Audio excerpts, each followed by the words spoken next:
Kita update kembali terkait dengan kasus Subang. Komentar dari kuasa hukum Mimin, Abi dan juga Ariye yang kalah dalam sidang pra-peradilan kemarin itu cukup banyak kita dapatkan di sosial media ataupun juga media massa.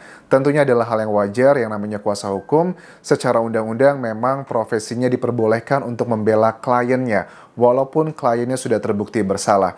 Ada beberapa poin yang akan aku bahas di sini adalah mengenai Rohman Hidayat yang juga mengatakan beberapa hal yang sepertinya dia sangat yakin bahwa dalam persidangan nanti ada banyak bukti yang akan mematahkan keterangan Danu. Karena kalau aku tangkap di sini bahwa Danu adalah sumber utama alat bukti yang akan menjadi batu hambatan yang sangat kuat untuk mencapai targetnya dari kuasa hukum Yosep, Abi, Arigi dan juga Mimin.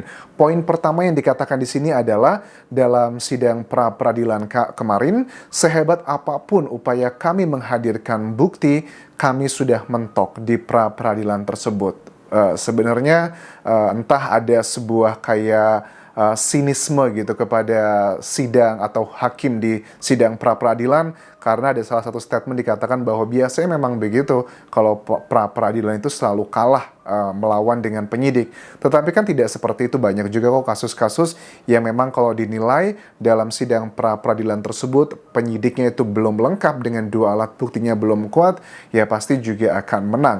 Kemudian juga tujuan kami menurut Rohman adalah untuk mengetahui keseluruhan berkas penyidikan dan juga penyelidikan dalam sidang pra-peradilan 7 hari yang dilaksanakan kemarin, teman-teman. Tetapi kan kalau kita cek jejak digital, Rohman Hidayat juga mengatakan berkali-kali kenapa alasannya banyak masyarakat ataupun juga kuasa hukum dari pihaknya Danu mempertanyakan kenapa pra-peradilan hanya untuk ketiga kliennya, kenapa tidak Yosep juga, kenapa juga dilakukan setelah hampir 2 bulan setelah ditetapkan sebagai tersangka. Ya, menurut Rohman Hidayat dan juga timnya mengatakan bahwa waktu itu ya sebelum adanya hasil sidang pra-peradilan, mereka bilang bahwa ya karena kami melihat potensi yang sangat besar untuk ketiga klien kami untuk menang melawan Polda Jawa Barat. Tetapi kan pada kenyataannya tidak seperti itu. Setelah adanya hasil putusan, kemudian kuasa hukum mengatakan bahwa tujuan kami itu ya bukan sekedar menang atau enggak, itu adalah bonus katanya. Tujuannya adalah kami ingin tahu semua berkas-berkas yang sudah dilakukan dalam hal penyidikan dan juga penyelidikan oleh Polda Jawa Barat. Karena dengan mengetahui data-data tersebut, BAP-nya, barang buktinya, alat buktinya, itu yang akan dipakai nanti pada saat persidangan mengumpulkan semua senjata dalam tanda kutip untuk melawan ya Danu ataupun juga jaksa dalam sidang nanti. Gara-gara pra-peradilan kami tahu semuanya, itu memang tujuan awal dari kami. Well, I mean ya setiap orang kan bolehlah memberikan eksplanasi macam-macam, tetapi kalau secara pandangan pribadiku, ya ini adalah salah satu mental seorang petarung gitu kan ya. Kalau sudah kalah di satu sisi, ya dicarilah hal positif lainnya. Tetapi jujur untuk target hukum itu juga kita harus realistis ya. Kalau memang target hukumnya adalah ingin membebaskan semua klien dari tuduhan Danu, menurut aku itu sangat kecil sekali kemungkinan ke arah sana. Secara logika aja, dua alat bukti sudah banyak yang mengarah ke mereka. Bahkan kalau aku hitung itu lebih dari 3 alat bukti sebenarnya mengarah ke 4 kliennya tersebut. Kalau aku boleh bilang sih ya, kalau mau ada target untuk sebuah persidangan, jangan ditargetkan untuk bebas. Tapi paling tidak targetnya adalah ya mungkin 20 tahun penjara aja, yang ada beberapa hal-hal yang sifatnya adalah kooperatif yang akan ngebantu para kliennya agar tidak mendapatkan hukuman yang maksimal. Karena kan ini pasalnya 340, pembunuhan berencana. Jadi ada hukuman mati, hukuman seumur hidup, dan juga 20 tahun penjara. Waktu aku live kemarin juga teman-teman ada sebagian yang komentar bahwa Anjas kamu salah, hukuman seumur hidup di Indonesia itu artinya bukan seumur hidup sampai dia meninggal, tetapi adalah sesuai dengan usia dari para terdakwanya nanti. Apakah yang benar yang mana, Anjas? Yang benar, sepengetahuan aku teman-teman, kalau aku lihat dari kasus Sambo kemarin, hukuman seumur hidup adalah hukuman ya sampai dia meninggal dunia dan tidak akan mendapatkan remisi. Begitupun juga untuk hukuman mati, bisa mendapatkan pengampunan, tetapi itu hanya mendapatkan grasi harus dari Presiden Indonesia. Kalau mungkin kalian masih ragu ya sudahlah itu urusan kalian, nanti waktu yang akan menjawab semuanya. sebenarnya kita nggak perlu ngecek nunggu waktu, cek aja jejak digital hukuman seumur hidup itu seperti apa sih di Indonesia. Berikutnya juga termasuk BAP-nya Danu menurut Rohman Hidayat bahwa kami itu bisa tahu semuanya. Sebenarnya BAP Danu jujur kalau dibilang Rohman Hidayat baru tahu sekarang, seperti itu tidak benar. Karena apa? Ada jejak digital juga yang menunjukkan bahwa dulu sebelum adanya Danu mengaku sebagai pelaku dan menyerahkan diri, dulu juga Yosep, Rohman Hidayat dan juga tim lainnya sudah berbicara ke sosial media, ke YouTube bahwa Dan itu sempat mengaku menuduh Yosep, Ibu Mimin, Abi, Arigi bahwa dia keluar jam 3-an pagi, katanya mau beli nasi goreng, mengendap-endap melihat peristiwa itu sebenarnya bukan lagi rahasia umum ya, semua orang juga udah tahu karena memang itu sudah disampaikan dari ya kuasa hukumnya dari Yosep dan juga bahkan Pak Kades kan ya juga akhirnya mengamini mengenai isu tersebut itu 2 minggu setelah kejadian pada saat rekamannya juga menceritakan hal yang senada. Yang berbeda adalah pada saat masa-masa kegelapan itu Danu tuh juga menurut aku pintar ya, dia berusaha menyampaikan sebagian kebenaran saja. Kebenarannya menurut dia saat itu adalah ya 4 tersangka hari ini yang sama, tetapi dia berusaha mentwisting bahwa dia tidak terlibat dalam peristiwa tersebut. Dia katanya hanya melihat dari jauh, kemudian melihat peristiwa tersebut, dan keempat tersangka tersebut tidak mengetahui keberadaan Danu. Dia pengen cuci tangan dari kasus ini, tapi kan itu dulu. Sekarang sudah mengakui bahwa dia adalah bagian dari para pelaku pembunuhan Ibu Tuti dan juga Amel yang terjadi di masa PPKM. Saat itu di 17 menuju 18 Agustus 2021.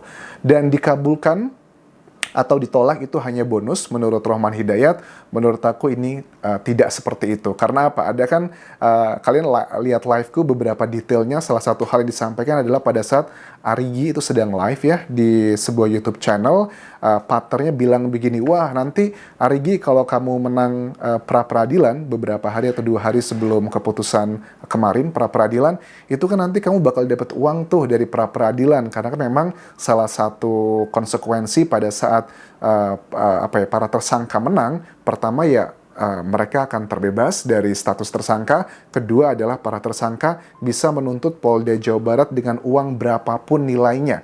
Nah ini juga sudah diomongkan, wah nanti uangnya mau buat apa ini? Ya secara nggak sadar ini menunjukkan rasa percaya diri dia yang luar biasa bahwa mereka akan memenangkan. Jadi kalau dibilang mereka sudah tahu kok hasilnya bakal seperti ini hanyalah bonus doang. Kita pengen tahu sebenarnya adalah BAP, barang bukti, alat bukti, itu adalah tujuan kami. Jujur aku tidak percaya kalau itu adalah tujuan utama. Tapi menurut aku tujuan utamanya adalah ya memang pengen memenangkan dalam sidang pra-peradilan tersebut dan mereka awalnya sangat percaya diri. Itu kalau opiniku. Kalau menurut kalian, apakah sama atau berbeda dengan reaksiku mengenai hal tersebut? Ya, kalian bisa tuliskan di kolom komentar video ini. Kemudian juga, setidaknya menurut Rohman Hidayat, sayalah orang yang sudah melihat hasil visum korban, bahkan Danu.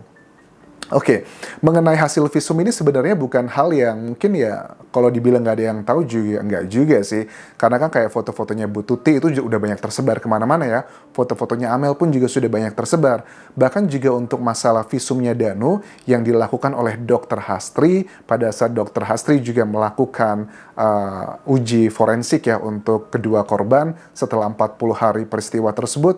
Itu juga sebenarnya bukan hal yang baru juga teman-teman. Banyak masyarakat yang sudah mulai berdebat saat itu adalah mengenai luka di kakinya Danu. Itu kan sudah mulai bleber kemana-mana. Memang kalau hasil visum resminya kita belum tahu karena memang penyidik belum mengeluarkan rilisnya secara resmi. Hasil visumnya adalah menurut keterangan di sini bahwa pertama untuk luka Danu itu dikategorikan menurut dokter ahli, yang ini adalah dari dokter Hastri ya, yang mengatakan bahwa itu adalah luka cakar. Yes, alibinya Danu pada saat masa-masa kegelapan itu dia berbohong, ya nggak tahu sih bohong atau enggak ya. Dia bilang bahwa luka cakar itu yang di kakinya Danu katanya dia cakar sendiri. Karena waktu itu dia membersihkan kamar mandi di TKP, terjatuh, kemudian dia sering garuk-garuk, gatal-gatal, dan tercakar. Jujur aku tidak percaya kalau itu adalah luka cakarnya Danu sendiri. Mungkin aja ada bagian luka cakarnya Danu, mungkin juga ada kombinasi Ya ada luka cakarnya Amel dugaannya, ada juga luka cakarnya Danu karena garuk-garuk seperti itu. Tapi kan itu bukan wewenang kita ya, itu nanti dokter ahli yang akan menjelaskan dalam persidangan. Bagaimana seorang dokter forensik, terutama kalau aku tangkap di sini dokter Hastri, yang akan meyakinkan hakim apakah benar atau tidak. Berikutnya juga mengenai luka benda tumpul yang dilakukan untuk menghabisi kedua korban, Ibu Tuti dan juga Amel. Dikatakan bahwa golok itu bohong, tidak ada dalam dokter yang melakukan pemeriksaan untuk visum tersebut tidak pernah disebutkan golok katanya. Jadi Danu kok bisa mengarang itu golok? Nah ini menurut aku adalah bagian caranya dari kuasa hukum Yosef ini untuk mematahkan alibi Danu, hal yang wajar. Ini akan terjadi di persidangan. Tetapi kalau aku boleh sanggah, memang tidak mungkin seorang dokter ahli bisa mengatakan, oh ini dari golok. Golok kan memang kategorinya senjata tajam. Tetapi kan senjata tajam ini adalah senjata tajam yang tumpul. Danu pun mengakui bahwa memang golok tersebut tumpul bagian atasnya karena memang dipakai untuk mengupas kelapa. Nah, dengan tumpulnya hal tersebut, ya sebenarnya ini juga linear dengan keterangan dokter ahli yang mengatakan bahwa itu benda tumpul, bukan benda tajam. Tapi kan benda tajam yang tumpul itu juga mungkin dengan possibility ya seperti yang nanti akan dijelaskan oleh dokter ahli di bidang ini. Nah, visum di tanggal 30 Oktober 2021 yang dilakukan dokter Hastri menurut Roman Hidayat itu adalah luka cakar untuk Danu. Well, itu nanti akan dibuktikan seperti apa. Menurut aku sih hal-hal yang disampaikan ini semakin menguatkan sih bahwa memang keterangan Danu itu benar. Karena kan kita belum tahu keterangan Danu yang terbaru sebenarnya luka tersebut dari mana.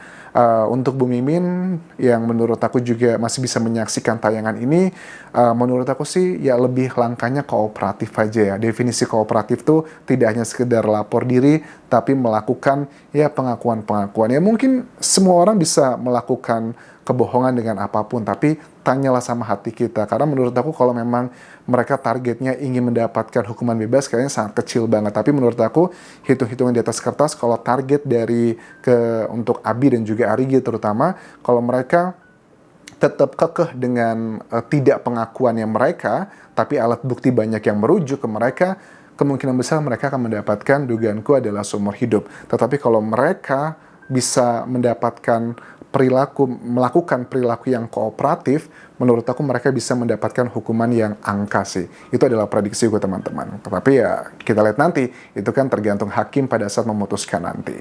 Terima kasih sudah menonton, sampai ketemu lagi di video berikutnya. Bye.